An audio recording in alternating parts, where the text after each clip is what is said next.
As we prepared to take the quiz for step 18C and D, I wanted to review a few key points from these steps, from step 18C, which is about reciprocal functions, and step 18D, which is about rational functions and what their graphs look like. I'd like to talk a little bit about that in this video, practice a few problems, and then I will have you finish the rest of these practice problems in an effort to prepare and study for this quiz. So a couple of things. First up is making sure you can tell the difference between is something a rational function or a reciprocal function. There's a difference. So 18C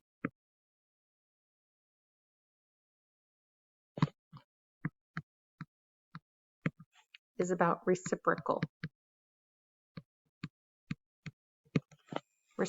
functions. Those are of the form 1 over x. That's what the parent function looks like. Occasionally, we will add or subtract a number out here. Occasionally, we will add or subtract a number in the denominator. Occasionally, we will multiply this numerator by some number to cause a stretch.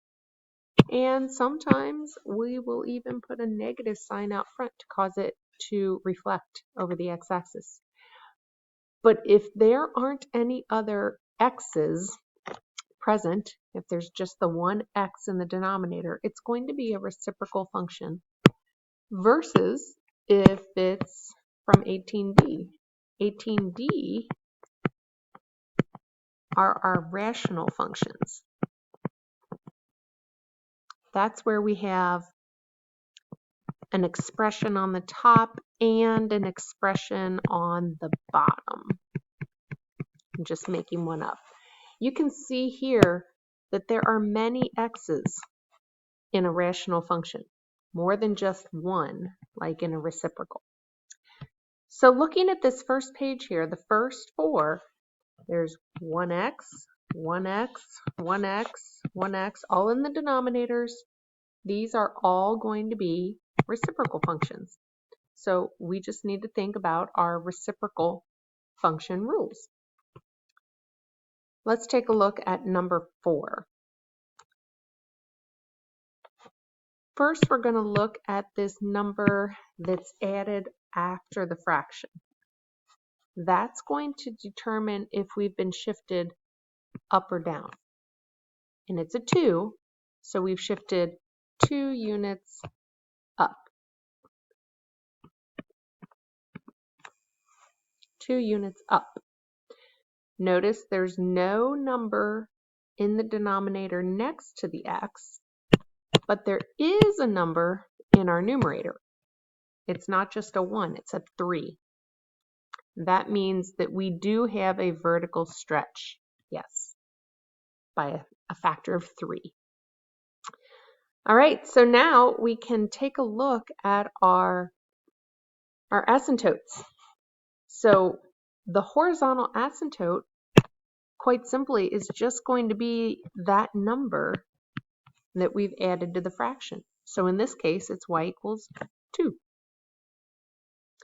The vertical asymptote is going to be 0 unless there's a number with x. So in this problem, our vertical asymptote is x equals 0.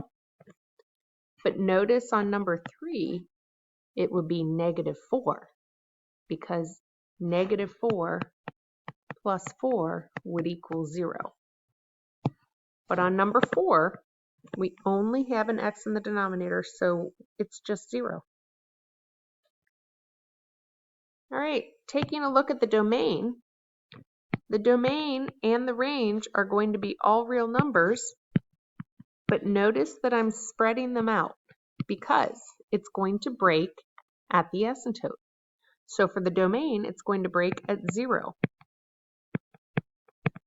So we have to lift our pen at 0 and jump over to continue graphing.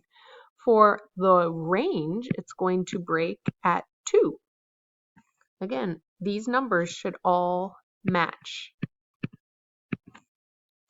Okay, there has not been a shift left or right because there's no number in the denominator with the x. There's no negative sign right after the equals, so it has not reflected over the x-axis. And now we could just graph this one. So if I were to graph it, I'm going to need to get my ruler out to get those asymptotes drawn in first. I have a horizontal asymptote at y equals 2.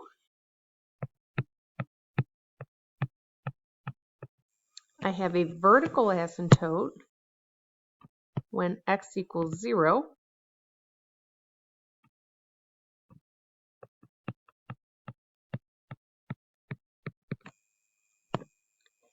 And then we can just kind of get a few points. Again, you can use Desmos. You can plot this into Desmos, type 3 over x plus 2, and get some points. I'm just going to go ahead and do some points on my own. When x is 1, we have 3 over 1, which is 3, plus 2, which is 5.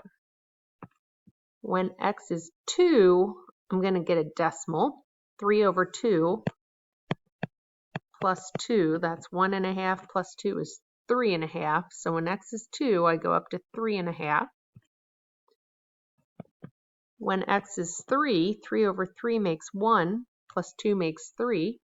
So when x is 3, y is 3. And 4 would be 2 3/4. So you can see if I connect these points, I'm going to kind of have the branch of my reciprocal function.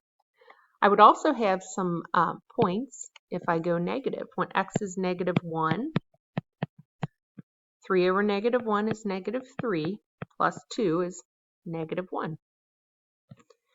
When x is negative 2, that'd be negative 1.5 plus 2 is 0.5.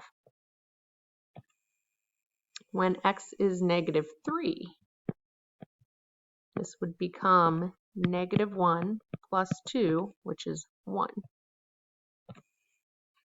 So again, I can connect my points, approaching and getting closer to these asymptotes, but never crossing them. And that would make a nice graph. All right, let's scroll down the page a little bit.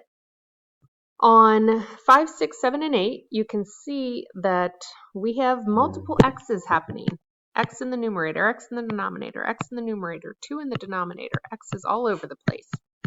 So when this is happening, we know we're not dealing with a reciprocal function anymore. We're dealing with rational functions now. So we have to think about comparing the degrees of the numerator and the denominator to determine those horizontal asymptotes. So let's take a look at number 8. We're going to hone in on the denominator right here. And that tells us where x is undefined. X is going to be undefined at 2. Now normally we think x equals 2 is the vertical asymptote, but you have to be very careful and check for a hole. If we factor the numerator, we would get x minus 2 times x minus 5. And because x minus 2 cancels with a factor of x minus 2 in the numerator, that means that it's not a vertical asymptote, it promotes and it becomes a hole. So we have a hole at x equals 2. That means somewhere on this line, instead of connecting the graph, we're going to have a hole. Now, if we want to figure out exactly what point, all we have to do is put this number 2 into the remaining function right here. 2 take away 5 is negative 3. So 2, negative 3 is where I'm going to have a hole.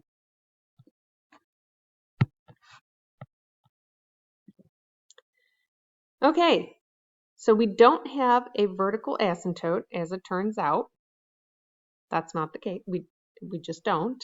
Horizontal asymptote. Let's get rid of some of this clutter here. We're going to compare the degree of the numerator to the degree of the denominator. Since the numerator is bigger, there is no horizontal asymptote. We just say none. And we already established we don't have a vertical asymptote either because we have a hole instead. Sometimes you'll have both, a hole and a vertical asymptote if you have multiple factors. Okay, let's get some x and y intercepts happening here. X-intercept, we make y equals 0.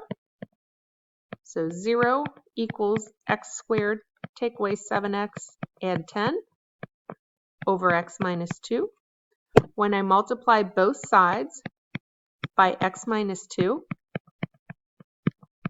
to cancel it, I'm left with 0 equals x squared minus 7x plus 10. And again, if we put it into factored form,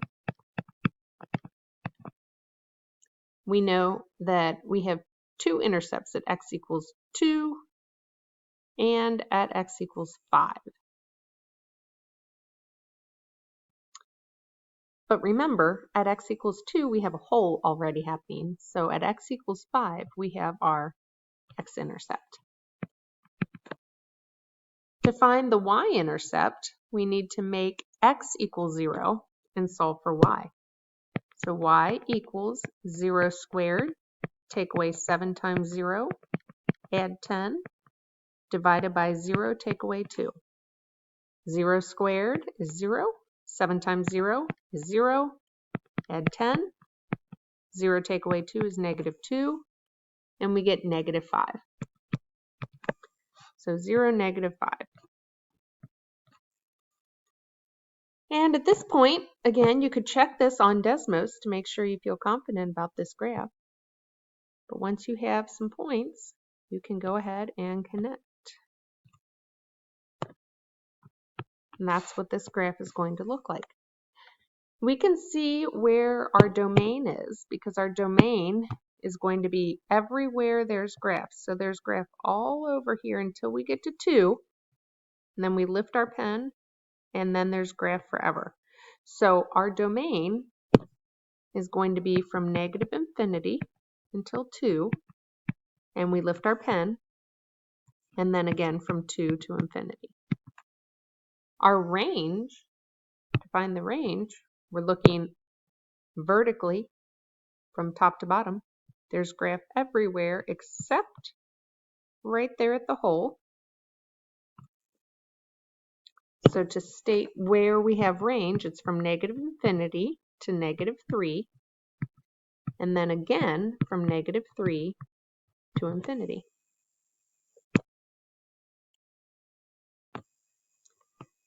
Since each one of these is just slightly different, I thought it would probably be nice to try just one more. So let's take a look at number 5. For number 5, again, if we look at the denominator, that's where we're going to hone in on our domain restriction. Since it's not going to cancel with a factor in the numerator, we can confidently say that there is a vertical asymptote at x equals 5. There is no hole. Comparing the degree of the numerator and the degree of the numerator is 1, the denominator is 1. They match, which means we look at the leading coefficients, which are 1 and 1. So 1 over 1 equals 1. That's our horizontal asymptote. If this had been 3x over 4x minus 5, our horizontal asymptote would be y equals 3/4. X-intercept means make y 0 and solve. So I'm going to multiply both sides by x minus 5. On the left, I still have 0, and on the right, I have x. So 0. Next, I'm going to go back into the same formula here. Y equals 0 over 0 minus 5, because I'm making x equals 0 now, which is 0 over negative 5, which is 0. So both my x and my y-intercept are 0.